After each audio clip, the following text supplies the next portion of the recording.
यहाँ पे हमारा सिर्फ फोकस रहता है पढ़ाई पे, of learning, of forming friendships, right? तो यहाँ पे हम सिर्फ अपनी एकेडमिक और अपनी सोशल स्किल्स डेवलप करते हैं।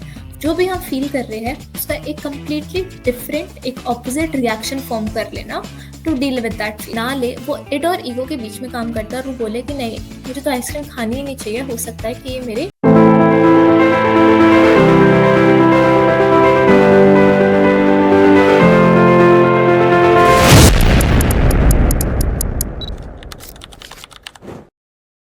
Hello everyone, welcome back to Power Within. कैसे हैं आप सब? मेरा नाम है Sanya Chandrani and in today's session we are going to look at class 12th NCERT chapter number 2 self and personality का पार्ट नंबर 3। सो हमने पार्ट 1 एंड पार्ट 2 में ऑलरेडी सेल्फ पर्सनालिटी की डेफिनेशंस कवर कर ली है। We have completed the different approaches to personality which is our trait approach, उसके अंदर जितनी theories है, type approach जिनके अंदर theories है, right? So in today's class we are going to discuss your Sigmund Freud की theory, we are going to discuss neo-Freudians उनकी सारी theory of personality. So I hope आप इस session के लिए as ही excited है. And this video becomes very important because it will come in your boards, it will come in your CUET UG. So इस video को आप ध्यान से देखिएगा. Alright? So before we begin with our session, let us look at a little about Power Within. Power Within came in 2018. We have trained more than 10,000 individuals and published more than 15 publications. So these are some of the courses and आपके लिए सबसे important रहेगा हमारा Aarambh batch which is your CUET 2026 के लिए and ये आपको bachelors in psychology के लिए रेडी करता है। It helps you get your dream university. साथ ही साथ हमारा Lakshya batch which is for our CUET PG and it is one of a most popular batches. साथ ही साथ we have Safalta which is previously for MPhil clinical psychology, now for MA clinical psychology exam, and Sankalp batch which is for our NET JRF and GATE exam. Alright, so if you want to enroll in any of our batches, आप number contact कर सकते हैं on the number given down below and आप comment भी कर सकते हैं. Alright, so हाँ, ये हमारे कुछ टॉपर्स है since our last 4 years and अगर आप देख सकते हैं तो सबको Air 1 मिला है which is All India Rank 1 and they all are from Power Within. So if you want to enroll in any of our courses and also want to come in Air India Rank 1, you can do that. Okay, with this we'll start our session today. So we will be starting with a very key important topic, psychodynamic approach. ठीक है, तो psychodynamic approach एक personality को समझने का तरीका था। ये हमारे किस थ्योरिस्ट ने दिया था?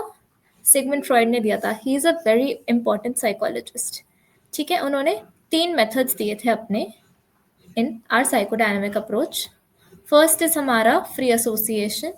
फ्री एसोसिएशन क्या होता है? क्लाइंट आया एंड साइकोलॉजिस्ट बोलता है जो आपके दिमाग में हो रहा है आप बोलना शुरू कर दो without thinking anything. So that is free association. Second is dream analysis. Dream analysis क्या हुआ? क्लाइंट अपनी ड्रीम्स बताता है साइकोलॉजिस्ट को एंड फिर उसको हम एनालाइज करते हैं टू सी कि उसके पीछे कोई हिडन मीनिंग तो नहीं है।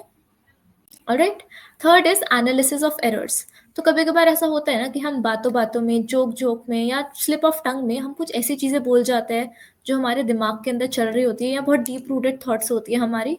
सो वो थॉट्स जब एनालिसिस आ जाता है, हमारा एरर्स आ जाता है, तो उनको हम देखते हैं। सो बेसिकली साइकोडायनामिक का की आइडिया क्या था? अनकॉन्शियस मटेरियल को कॉन्शियसनेस पे लाना। अनकॉन्शियस का मटेरियल होता है ऐसा मटेरियल जो एकदम हमारे अंदर दबा हुआ हो, राइट? जिनके बारे में हम एक्टिवली नहीं सोचते हैं, but they are deep inside us, right? उन सारी चीज़ों को, उन सारे कॉन्फ्लिक्ट्स को, हिडन चीज़ों को, जितने भी हमारे साथ चीज़ें हुई है उनको अवेयरनेस में लाना, उस प्रोसेस को हम साइको एनालिसिस कहते हैं, right? So psycho analysis is part of a psychodynamic approach. आज हम इसी को और डिटेल में समझेंगे। इन्होंने बात करी थी, फ्रॉइड का कुछ की योगदान थे। फर्स्ट योगदान था उनका लेवल्स ऑफ कॉन्शियसनेस के बारे में उन्होंने बात करी थी। तो उन्होंने बोला था हमारा माइंड एक आइसबर्ग की तरह है। आइसबर्ग आप अपने साइड में एक इमेज है, आप देख सकते हैं स्क्रीन पे। अगर आप इस आइसबर्ग को देखेंगे कि ये पानी से ऊपर वाला एरिया, राइट, जो हम देख पा रहे हैं, तो ये हमारा कॉन्शियसनेस होता है। कॉन्शियसनेस क्या होता है? जो हम देख सकते हैं, what we are currently aware of. हमें पता है कि अभी हम ये वीडियो देख रहे हैं, आवाज़ सुन रहे हैं, हम पढ़ाई कर रहे हैं, राइट? तो this is in our conscious awareness.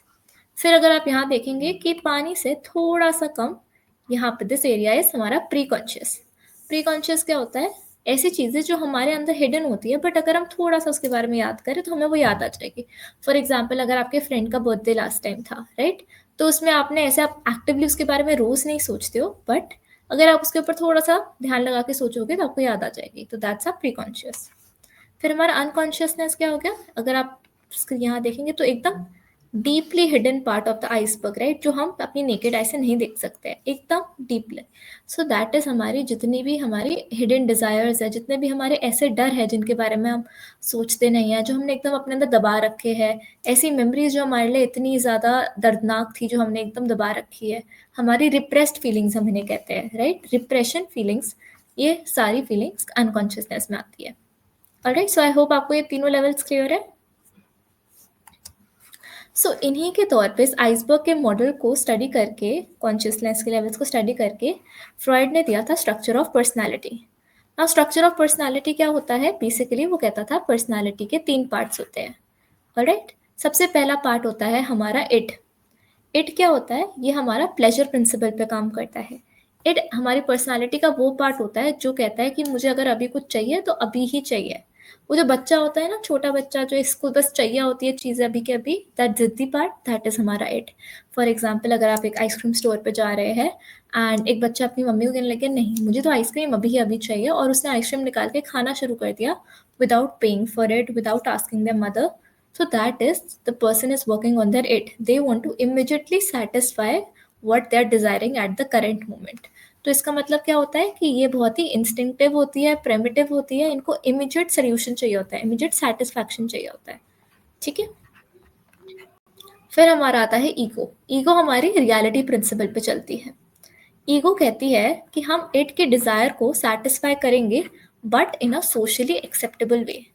तो इमीडिएट सेटिस्फैक्शन नहीं चाहिए होता ईगो को, उसको चाहिए होता है कि हम इट को सेटिस्फाई करें बट एक ऐसे वे में जो सोशली एक्सेप्टेड हो।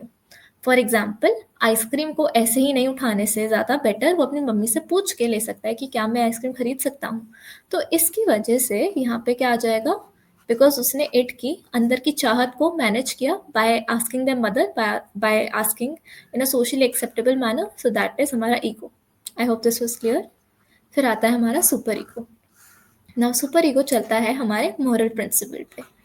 मोरालिटी का प्रिंसिपल क्या कहता है कि what is right and what is wrong. तो फिर सुपर ईगो हो सकता है बच्चा आइसक्रीम ना ले, वो इड और ईगो के बीच में काम करता है और वो बोले कि नहीं मुझे तो आइसक्रीम खानी ही नहीं चाहिए, हो सकता है कि ये मेरे हेल्थ के लिए गलत है, it is wrong for my health. ठीक है, या फिर वो ऐसे काम कर सकता है, सुपर ईगो बोले कि मैं सोच भी नहीं सकता लेने की, बिकॉज हो सकता है मुझे पनिशमेंट मिले, right, if I am wrong. क्योंकि ऐसे आइसक्रीम को सडनली उठाना विदाउट पेइंग फॉर इट और asking their mother is wrong and I might get scolded, तो वो ऐसा करेगा नहीं। सो बेसिकली हमारा मोरालिटी क्लोज आ जाता है। I hope this was clear. फिर आते हैं हमारे ego defence mechanisms. Now this is another major contribution by Freud. Ego defence mechanisms क्या होते हैं? बेसिकली हमारी जो एंजाइटी होती है, राइट, उनको मैनेज करने के लिए आते हैं। अभी हम देखेंगे एंजाइटी कैसे आती है। हमारी डे टू डे एंजाइटी जो हमारे इट ईगो और सुपर ईगो के क्लैश होने की वजह से आती है। कभी कभार ये 3 parts of a personality clash with each other. तो जो कॉन्फ्लिक्ट वहाँ से अराइज होती है वो एंजाइटी को मैनेज करता है हमारे डिफेंस मैकेनिज्म्स। ठीक है, डिफेंस मैकेनिज्म आप में भी है, मेरे अंदर भी है, सबके अंदर होते हैं। एंड ये कौन से लेवल पे काम करते हैं? अनकॉन्शियस लेवल पे काम करते हैं। हमें पता भी नहीं होता हम कब डिफेंस मैकेनिज्म यूज कर रहे होते हैं अपनी लाइफ में। ठीक है, काफी इंटरेस्टिंग कॉन्सेप्ट है, थोड़ा समझते हैं। Okay, so before that I just want to remind you कि हमारा आरंभ बैच शुरू हो चुका है, which is for our CUET UG 2026। It's a all new batch, so this is the best time if you want to enrol in it. यहाँ पे हमने पढ़ाना ऑलरेडी शुरू कर दिया है। आपको लाइव क्लासेस मिलेगी यहाँ पे, साथ ही साथ हमारी रिकॉर्डेड क्लासेस भी मिलेगी। हम डिजिटल मटेरियल आपको प्रोवाइड करेंगे, तो जो आप PPTs देख पा रहे हैं इनका ही एक मोर डिटेल्ड वर्जन, एंड साथ ही साथ with more information, more examples and everything. साथ ही साथ आपको मॉक टेस्ट सीरीज मिलेगी, ये आपके स्कोर्स को हेल्प करेगी बूस्ट करने में। आपको पर्सनलाइज्ड डाउट सेशंस मिलेंगे जो आप 1-on-1 भी मांग सकते हैं। आपको PYQs मिलेंगे, last year which is your previous year questions. ये आपको सारे 2022 से लेकर 2025 तक के मिल जाएंगे। एंड साथ ही साथ आपको कंप्लीट इंटरव्यू प्रिपरेशन मिलेगा। एंड उसके साथ अगर आपका कोई भी ग्रुप डिस्कशन राउंड है तो वो भी हम टैकल करेंगे। सो this is your one stop solution for your dream university. So don't miss out on this opportunity. This will be very good for you in cracking your dream university. हम आपको general aptitude भी पढ़ाएंगे, साथ ही साथ English भी and साथ ही साथ आपका साइकोलॉजी भी. Alright, so if you want any other details या आपको कोई भी डाउट है, please reach out to us. Alright. Okay. So now as I was talking about our defense mechanisms, ये हम कुछ defense mechanisms देखेंगे, एक एक करके देखते हैं. सबसे पहला आता है हमारा repression. Now repression हमने earlier slide पे भी देखा था. What is that? जब हम ऐसे thoughts, ऐसे memories जो हमारे लिए बहुत ही ज़्यादा uncomfortable होती है या दर्दनाक होती है या जिनके बारे में हम बिल्कुल बात नहीं करना चाहते, ऐसी चीज़ों को जब हम अपने unconscious में डाल देते हैं, that is repression. Alright?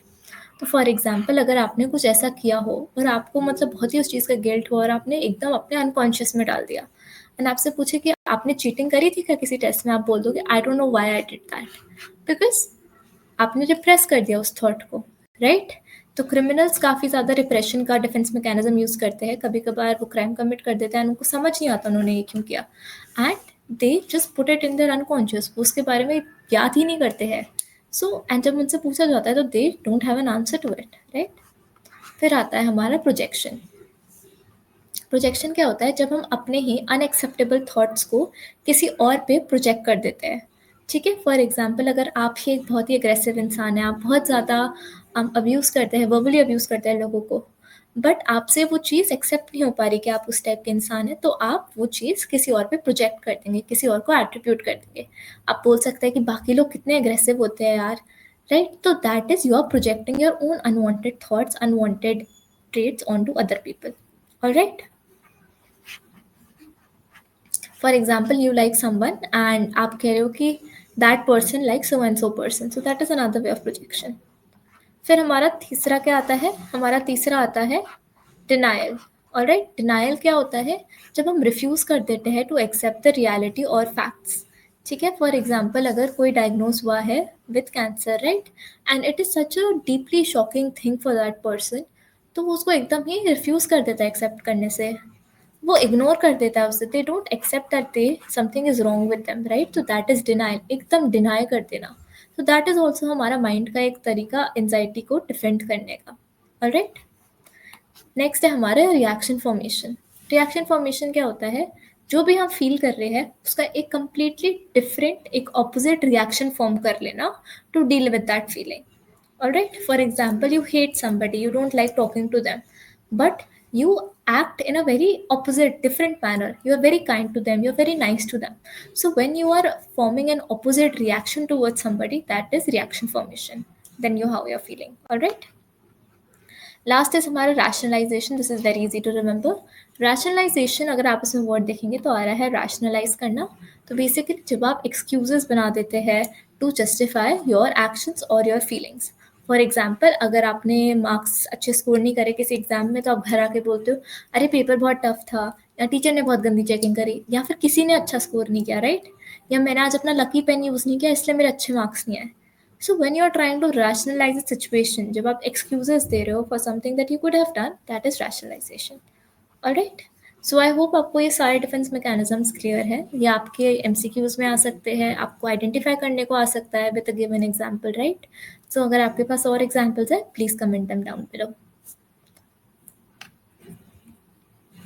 Alright.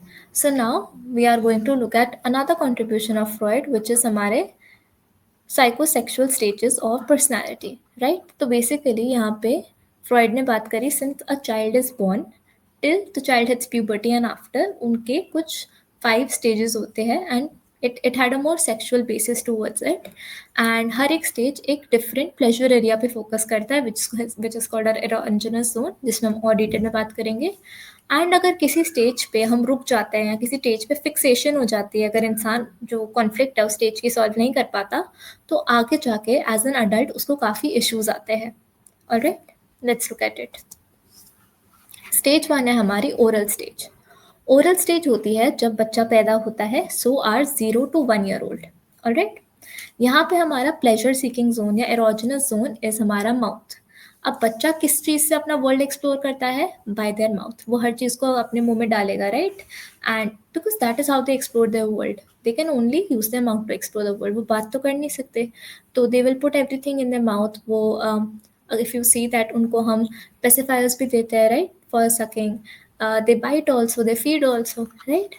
सो वहाँ से अगर जब वो ये सब चीज़ें करता है, उनको क्या मिलता है? एक सोर्स ऑफ प्लेजर मिलता है, एक सोर्स ऑफ कंफर्ट मिलता है, राइट? सो इसकी वजह से यहाँ पे उनको ओरल एक्टिविटीज़ काफ़ी इंपॉर्टेंट हो जाती है उनके लिए। ग्रेटिफिकेशन मिलता है, ग्रेटिफिकेशन मतलब प्लेजर सीकिंग होता है थ्रू ओरल एक्टिविटीज़, ऑलराइट? इसलिए हम देखते हैं कि बच्चा बार-बार अपना थंब अपने मुँह में डाल रहा होता है, राइट? अब अगर बाय चांस किसी बच्चे की यहाँ पे फिक्सेशन हो गई, मतलब अगर बच्चा एक्सेसिवली अपना उँगलियाँ या फिर कुछ भी अपने मुँह में डाल रहा है and we are not stopping the child, right? बहुत एक्सेसिव हो जाता है और बच्चा की जब ये आदत बन जाती है, तो फिक्सेशन की वजह से क्या होता है, ऐसा फ्रॉइड मानते थे कि आगे चल के they will become an adult who has problems with over eating, they might smoke a lot, they might be sarcastic a lot, right? So ये फिक्सेशन होना है स्टेज पे, ये सब लीड करता है, ऑलराइट?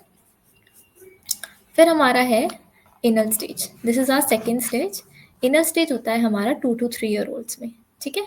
यहाँ पे प्लेजर एरिया या फिर हमारा एरोजेनस जोन क्या है? इनस, राइट? तो यहाँ पे हम बाउल मूवमेंट्स कंट्रोल करते हैं एंड यहाँ से प्लेजर आता है, तो ये हमारा एरोजेनस जोन है यहाँ का। तो बच्चा इस स्टेज पे क्या सीखता है? टॉयलेट ट्रेनिंग सीखता है, राइट?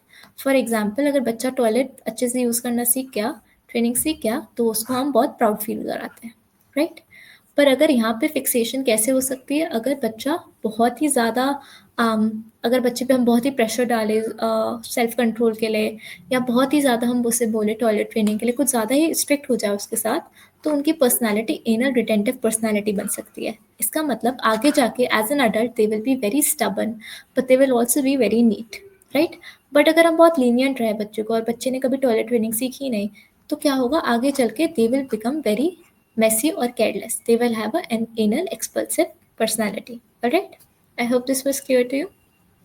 So anal stage पे their basic function is to use the toilet training properly and इसके लिए काफ़ी important बन जाती है यहाँ पे.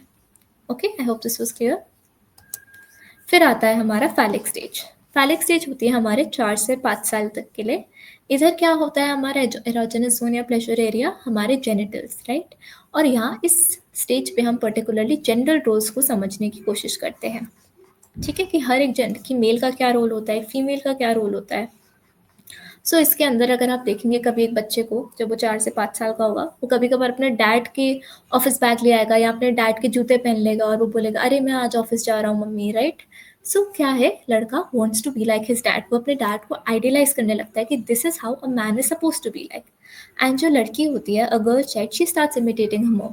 देखा है बच्चे ऐसे लड़कियाँ कभी-कभी किचन-किचन खेलती है जाके या something else, right? So that is how they're imitating their mom, or they will start wearing their makeup, looking at their jewelry. Alright, so these are some examples. अब इस स्टेज पे क्या होता है? इस स्टेज पे 2 कॉम्प्लेक्सेस डेवलप हो सकती है। Now these are taken from our Greek mythology. Alright, and these are also very important from your exam point of view. तो फ्रॉइड ने बोला था एक होता है लोगों के अंदर, लड़कों के अंदर डेवलप ओडिपस कॉम्प्लेक्स, राइट? इसमें क्या होता है कि लड़का अपनी मम्मी से बेहद प्यार करता है एंड अपने डैड को एज अ दुश्मन देखने लगता है, and in the end they start hating their father. So this is coming from a Greek mythology, जिसमें एक स्टोरी थी where the boy started loving their mother so much that he killed his father as a form of rivalry, right? So that is हमारा Oedipus complex. ये हमें resolve करना होता है। Now again these are things which are not exactly proved, but this was just Freud's approach, and that is how he saw things, right? He saw कि यहाँ पे जो छोटा बच्चा है, लड़का है, वो अपनी मम्मी से प्यार करने लगेगा और पापा को एज अ दुश्मन दिखेगा। He might also start hating men in general. लड़कियों के अंदर क्या डेवलप होता है? Electra complex. यहाँ पे लड़की अपने पापा से काफ़ी ज़्यादा प्यार करने लगती है और मम्मी को एज अ राइवलरी देखने लगती है, एज कॉम्पिटिशन देखने लगती है, एंड शी वांट्स फादर का पूरा attention, right? So that is हमारा Electra complex. Again this comes from Greek mythology and इसके पीछे एक अपनी खुद की स्टोरी थी। I hope this was clear. And अगर ये दो अगर कॉम्प्लेक्सेस हमने सॉल्व नहीं करे, तो क्या आ जाता है? फिक्सेशन। तो फिक्सेशन की वजह से क्या होगा? यहाँ पे आगे जाके रिलेशनशिप प्रॉब्लम्स बहुत आएगी। अगर ओडिपस कॉम्प्लेक्स सॉल्व नहीं हुआ, तो लड़का माइट हेट ऑल मेन और all male figures in the life, and Electra complex अगर सॉल्व नहीं हुआ, तो एक लड़की will see all women as competition and that would never be resolve. Alright, I hope this was clear. I know it is a bit non-conventional, but I hope आपको ये समझ आया हो थोड़ा बहुत. फिर हमारी नेक्स्ट स्टेज आती है latency stage. Alright. Now latency stage क्या होती है? ये हमारे 7 साल से लेके प्यूबर्टी तक होती है. इसके अंदर सारी सेक्सुअल फीलिंग्स एकदम रिप्रेस हो जाती है, एकदम इनएक्टिव हो जाती है. यहाँ पे हमारा सिर्फ फोकस रहता है पढ़ाई पे, of learning, of forming friendships, right. तो यहाँ पे हम सिर्फ अपनी एकेडमिक और अपनी सोशल स्किल्स डेवलप करते हैं. फॉर एग्जाम्पल, यहाँ बच्चे इस पीरियड में they start exploring the different activities in their school, the different sports, they start making friends. तो यहाँ पे कोई भी sexual feelings active नहीं होती है. Alright? फिर हमारा लास्ट स्टेज आता है हमारा जेनिटल स्टेज.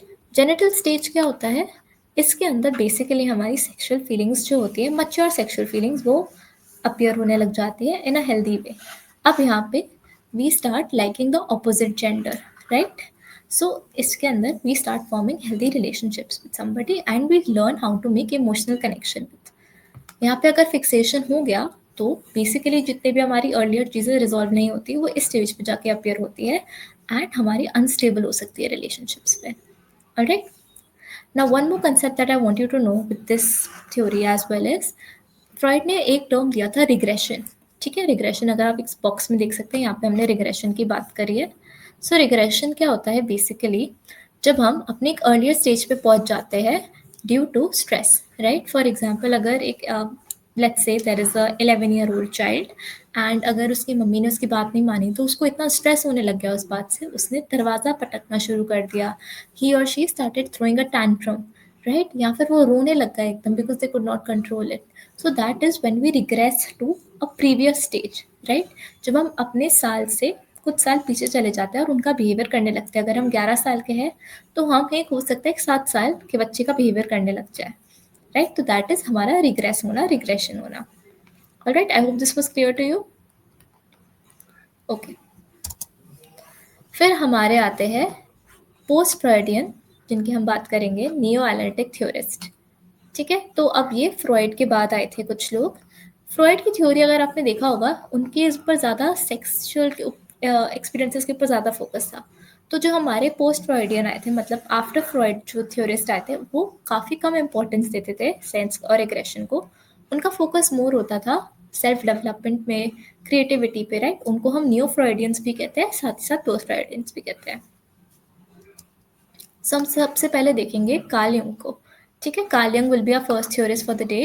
कार्ल यंग क्या था? कार्ल यंग ने अपनी खुद की थ्योरी दी थी ऑफ एनालिटिकल साइकोलॉजी. वो कहते थे कि इंसान जो है वो अपनी ड्रीम्स और गोल्स से काफ़ी ज़्यादा इम्पैक्ट होते हैं और उनकी ड्रीम्स और गोल्स इन्हें एक्ट आउट करती है, उनको आगे पुश करती है टू अचीव समथिंग, राइट. उन्होंने बात करी थी कलेक्टिव अनकॉन्शियस की. उन्होंने कहा था हम सबके अनकॉन्शियस, आपको पता है क्या होता है? उन्होंने बोला था हम सबके पास एक कलेक्टिव अनकॉन्शियस होता है और अनकॉन्शियस में हमारे कुछ सिंबल्स होते हैं. उनको उन्होंने कहा था आर्केटाइप्स, जैसे आप इस पिक्चर में भी देख सकते हैं, इस इमेज के अंदर. सो यहाँ पे आपके बेसिकली हीरो के लिए ये सिंबल है, लवर के लिए एक जैसा heart emoji symbol, right. So basically we all have these symbols and हमारे अनकॉन्शियस के अंदर अगर ये कुछ इमेजेस अपीयर होती है तो they signify something. So that is why we all share certain types of symbols and we share certain type of collective universal memories. Alright, I hope आपको ये क्लियर है. फिर हमारी नेक्स्ट थ्योरिस्ट आए थे कैरन हॉर्नाय. ठीक है, कैरन हॉर्नाय ने क्या बोला था कि उनका अप्रोच थोड़ा पॉजिटिव था और ह्यूमनिस्टिक था. वो ऑप्टिमिज्म के ऊपर ज़्यादा फोकस करते थे.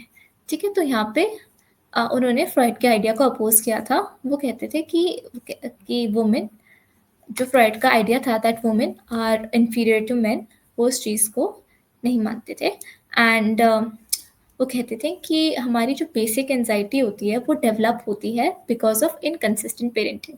अगर पेरेंट्स अपने बच्चों को अच्छे से ट्रीट नहीं करेंगे, if they don't give them the love that they need, तो बच्चों के अंदर एक तरीके से क्या बन जाती है, हॉस्टिलिटी बन जाती है, एक रिजेंटमेंट बन जाता है अपने पेरेंट्स के प्रकार. एंड उसकी वजह से they develop up anxiety, they develop something which is a very basic insecurity. हो सकता है बच्चे को आगे जाके फील हो that they are not loved and they might have a very insecure sense of self, right. तो यहाँ से उनकी बेसिक एंजाइटी डेवलप हो जाती है. सो बेसिकली इनका मानना था कि हमारे को बेसिक एंजाइटी को टैकल करना काफ़ी इंपॉर्टेंट है. Alright. We'll look at the next one. हमारे नेक्स्ट थ्योरिस्ट है एल्फ्रेड एडलर। एल्फ्रेड एडलर ने दिया था इंडिविजुअल साइकोलॉजी। उन्होंने कहा था कि इंसान जो है वो अपने गोल से काफ़ी ज़्यादा प्रभावित होते हैं, उनके गोल्स उन्हें काफ़ी ज़्यादा डायरेक्ट करती है, राइट। तो हमारे खुद के गोल्स हमारे को काफ़ी सिक्योर फील कराते हैं। साथ ही साथ उन्होंने बात करी थी इन्फीरियरिटी कॉम्प्लेक्स की, राइट। अगर इंसान को लगता है कि वो बहुत इन्फीरियर है सिंस चाइल्डहुड, अगर उनको एक अच्छा चाइल्डहुड नहीं मिलता, उनके अंदर काफ़ी फीलिंग्स आ जाती है ऑफ इन्फीरियरिटी, राइट। एंड अगर ये कॉम्प्लेक्स उनका टैकल नहीं होता, ये जो अंदर की थॉट्स या बिहेवियर कह सकते हैं आप, तो इससे क्या होता है, उनका हेल्दी जो पर्सनैलिटी डेवलपमेंट होता है वो कहीं ना कहीं इम्पैक्ट हो जाता है। एंड इन्फीरियरिटी कॉम्प्लेक्स को ओवरकम करना काफ़ी इंपॉर्टेंट हो जाता है to have a healthy sense of self. Alright, I hope this was clear to you as well. फिर हमारे थे एरिक फ्रॉम। एरिक फ्रॉम ने बोला था कि हमारी सोशल रिलेशनशिप्स काफ़ी इम्पैक्ट करती है हमारे इंटरैक्शंस पे, हमारी पर्सनालिटी पे। हम पर्सनालिटी अपनी कैसे फॉर्म करते हैं, when we interact with people of different cultures, when we interact with people and our society, and हम दोनों एक दूसरे को कैसे इन्फ्लुएंस करते हैं। ऑलराइट, सो बेसिकली हमारी पर्सनालिटी सोशल रिलेशनशिप से कैसे इम्पैक्ट करती है, ये इनका क्रक्स था थ्योरी का। Next we have is Erik Erikson. Erik Erikson ने अपनी कौन सी बात करी थी, उन्होंने साइको सोशल डेवलपमेंट थ्योरी दी थी, राइट। उन्होंने बोला था पर्सनालिटी सिर्फ चाइल्डहुड में डेवलप नहीं होती, जो फ्रॉइड का मानना था, राइट। क्योंकि फ्रॉइड ने कौन सी थ्योरी दी थी, psycho sexual stages of development. But Eric Erikson ने कहा था कि ये थ्रू आउट लाइफ चलती है। साथ ही साथ इन्होंने आइडेंटिटी फॉर्मेशन को काफ़ी ज़्यादा एम्फोसिस दिया था। उन्होंने बात करी थी आइडेंटिटी क्राइसिस की। सो बेसिकली ये थ्योरी जो थी हमारी 8 स्टेजेस की थी, एंड उसके अंदर हमारी हर एक स्टेज पे एक क्राइसिस आती है। तो हम बात करते हैं यहाँ पे एनसीईआरटी में एडोलेसेंस की बात करी है। So when a child becomes N adolescent, वो जब वो 13-14 साल का होता है, तो बहुत कन्फ्यूजन आती है रिगार्डिंग अपनी आइडेंटिटी कि what I want to be, what is my purpose, मैं what is my sense of self, मुझे क्या अच्छा लगता है, what career is the best for me, what kind of a person I am, right. तो जब ये आइडेंटिटी क्राइसिस आता है, इसको हम एडोलेसेंस की स्टेज में मानते हैं। सो ये भी एरिक एरिक्सन का ही पार्ट था, और इस क्राइसिस को हमारा सॉल्व करना काफ़ी इंपॉर्टेंट बन जाता है, ठीक है। सो एरिक एरिक्सन इन क्रक्स बेसिकली हमारी टेक्स हमारे हर एक क्राइसिस को हम कैसे सॉल्व करते हैं, that becomes the most key thing here. Okay, सो अब क्रिटिसिजम्स ऑफ साइकोडायनामिक थ्योरी फटाफट देख लेते हैं। साइकोडायनामिक थ्योरी फ्रॉइड ने दी थी, राइट। इसकी क्या क्रिटिसिज्म है, सबसे पहले तो यहाँ पे साइंटिफिक एविडेंस बहुत कम है। फ्रॉइड का जितना भी था ना, सब कुछ केस स्टडी से बेस्ड था। ये बहुत ही इंपॉर्टेंट पॉइंट है आपके लिए, ये आपके चैप्टर नंबर 2 में भी आया होगा। केस स्टडीज पे ही बेस्ड थी फ्रॉइड की जितनी भी स्टडीज थी, एक्सपेरिमेंट्स पे नहीं थी। सो यहाँ पे साइंटिफिक प्रूफ नहीं है, ऑलराइट। सेकेंडली, यहाँ पे जो सैम्पल लिया गया था, सैम्पल आपने पढ़ा होगा अपने चैप्टर नंबर 2 में, तो यहाँ पे काफ़ी ज़्यादा sorry chapter number 2 of your class 11th। तो यहाँ पे क्या था कि यहाँ पे काफ़ी ज़्यादा बायस सैम्पल था। यहाँ पे हम सिर्फ अपर क्लास यूरोपियन पेशेंट्स लेते थे, एंड सबको रिप्रेजेंट नहीं करता था ये। थर्डली, जेंडर बाइसेस था, यहाँ पे मेन पे ज़्यादा फोकस था और वुमेन पे फोकस नहीं था। फिर फोर्थली, यहाँ पे चाइल्डहुड पे काफ़ी ज़्यादा एम्फेसिस था, और एडल्टहुड पे जितने भी चेंजेस आते थे उनको इन कंसिडरेशन नहीं लेता था Freud, right. So these are the sum of the criticisms. So now we have a behavioural and cultural approach, जो हम फटाफट कवर कर लेते हैं। बिहेवियरल अप्रोच क्या था, बिहेवियरल अप्रोच फोकस करता है हमारे ऑब्जर्वेबल बिहेवियर पे, राइट। जो चीज़ें हम देख सकते हैं उन्हीं पे हम फोकस कर सकते हैं। वो कहता था पर्सनालिटी डेवलप होती है हमारी विथ रिस्पॉन्स टू एनवायरनमेंट। हम अपने एनवायरनमेंट से कैसे इंटरेक्ट करते हैं, कैसे चीज़ें सीखते हैं, that is how we develop our personality, right. तो उन्होंने कुछ लर्निंग थ्योरीज की बात करी थी, जिनके बारे में आपको डिटेल में जानने की ज़रूरत नहीं है, because you must have covered this in your class 11th, right. अगर आपको एक बार रेफर करना है तो आप हमारी वीडियो जाके देख सकते हैं क्लास 11th की लर्निंग चैप्टर के लिए, ऑलराइट। क्लासिकल कंडीशनिंग हमारे आइवन पावलोव ने दिया था। ऑपरेंट कंडीशनिंग हमारे बी एफ स्किनर में दिया था, in which we learn things through rewards and punishments. Observational learning हमारे एल्बर्ट बंडूरा ने दिया था, जिसमें we learn things by watching other people, alright. फिर हमारा कल्चरल अप्रोच आता है। कल्चरल अप्रोच कहता है हमारी पर्सनालिटी डेवलप होती है by the way we interact with our environment, and हमारा कल्चर काफ़ी ज़्यादा इस पर एम्फोसिस देता है। In what climate we are born, in what kind of economy we are born, उस वजह से हमारी वैल्यूज़, हमारी हैबिट्स, हमारे रूल्स काफ़ी ज़्यादा शेप होते हैं, right? For example, somebody who is born in like a farming family, right? हो सकता है कि they might have a more responsible wala role, they might be more obedient, they might be living in that area, so they might be having cultural and values of that city or that life, right? So this is a cultural approach. And this is the last approach for the day, humanistic approach. Humanistic approach हमारा Karl Rogers and Abraham Maslow ने दिया था. यहाँ पे इन तीनों चीज़ पे बहुत focus रहता है, हमारी पर्सनल ग्रोथ पे, सेल्फ एक्चुअलाइजेशन पे. सेल्फ एक्चुअलाइजेशन क्या होता है? अचीविंग आवर फुल पोटेंशियल, हमारी जितनी भी मैक्स पोटेंशियल है उसको अचीव करना, एंड एक पॉजिटिव आउटलुक रहता है. यहाँ पे कहते थे, ह्यूमनिस्टिक अप्रोच कहता था कि इंसान पैदा ही अच्छे होते हैं, दे आर पैदा innately good होते हैं and they want to reach their full potential. They are born with the focus of reaching their best potential, right? इन्होंने कुछ कॉन्सेप्ट्स की बात करी थी, विच इज सेल्फ जो हम है, आइडियल सेल्फ जो हम बनना चाहते हैं, राइट? और कॉन्ग्रुएंस या हैप्पीनेस कब आती है? कॉन्ग्रुएंस इसके लिए हम वर्ड कहते हैं. कॉन्ग्रुएंस कब आती है? जब हमारा रियल सेल्फ हमारा आइडियल सेल्फ बन जाता है. जो हम हैं और जो हम बनना चाहते हैं उसके बीच में जब एक क्लैरिटी आ जाती है, जब वो इक्वल हो जाते हैं, that is when we achieve our real happiness. Alright. साथ ही साथ उन्होंने बात करी थी अनकंडीशनल पॉजिटिव रिगार्ड की. इसका मतलब है जो थेरेपिस्ट ह्यूमनिस्टिक अप्रोच यूज करते हैं, they provide a supportive and environment which is non judgemental, so that इंसान उसके अंदर ग्रो कर सकता है. Alright. So I hope this was clear to you as well. And with this we have covered all the approaches. I hope आपको ये session अच्छा लगा हो. Thank you so much for watching everybody. And अगर आपको कोई भी doubts है regarding this, so you can reach out to us or you can comment down below. Thank you and have a good day. Bye bye.